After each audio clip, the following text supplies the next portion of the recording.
whenever we have a Mass where we're remembering someone who has died, it's good to reflect on life, certainly the life of the one that we are praying for, and what our lives mean, especially in relationship with God. Our Pope is an Augustinian, or at least he was before he became Pope. I think you have to give up your religious life when you become a bishop or a Pope. But St. Augustine famously said over 1,700 years, no, a lot more long, 1,700 years is my math anyway. Our hearts are restless until they rest in you, O God. And for Augustine, he said that's what our lives are like. That as long or as short as they are, there's a restlessness in there. And we spend our lives searching for something to fill it. When we're young, we think we know what we're searching for. We want to be cool. We want to be popular. We want to fit in. We want people to like us. We want to be successful. We want to have a good job and do something important. We want to be respected. There's a lot of things that we do and because of things that we think we want. And these are good things. Friends are good. Success and meaningful life is good. But we spend our lives seeking and searching for things to do, to be, to have. And Augustine says all those things are trying to fill a hole or to satisfy a restlessness that can only ultimately be satisfied by God. Our readings talk about that today.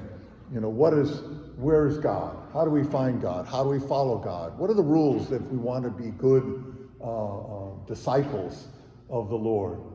Moses talks about the law and says, you know, it's not as difficult as you think. It's not very far away. You follow these rules and you'll be fine. Someone comes up to Jesus, a scholar, and says, what must I do to inherit eternal life? And the answer was pretty straightforward. Love the Lord your God with all your heart, mind, being, strength, and your neighbor as yourself. And even that wasn't enough. And so the young man pushed Jesus more, and he told us this wonderful parable. Augustine would have said, you know, isn't that enough? I mean, haven't you heard the restlessness of seeking and yearning for God? If you love God and your neighbor, you know, what else is there? Another famous scholar, doctor of the church, Teresa of Avila, wrote in her prayer book a small prayer whose famous line is, "Solo Dios basta," that God only is enough, that only God is enough, that only God can fulfill our deepest desires. Much like Augustine's line, our hearts are restless until they rest in God.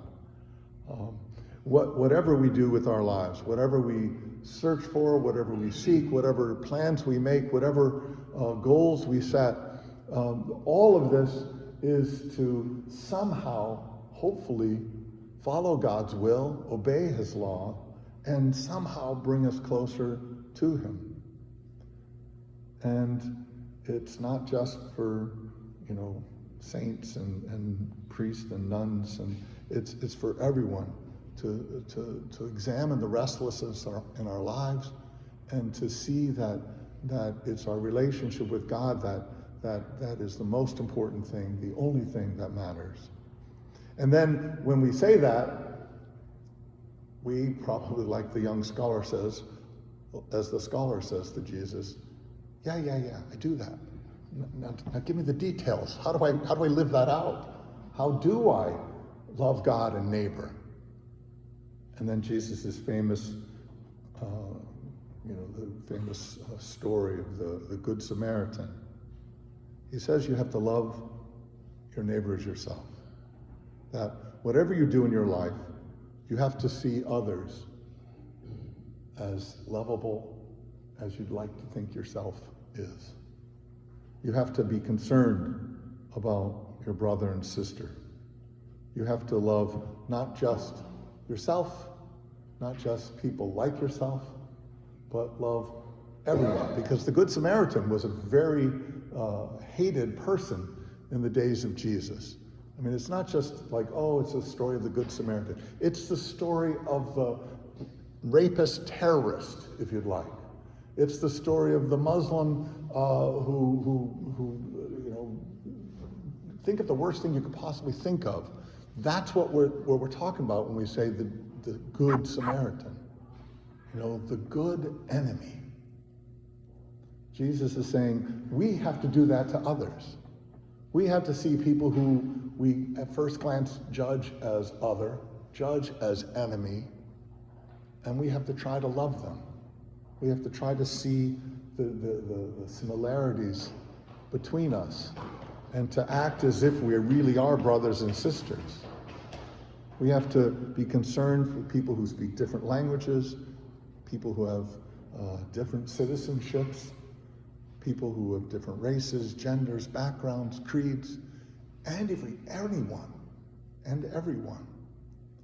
All humans are deserving of our love and concern. Our restlessness is the fact that we can't see the world the way God does.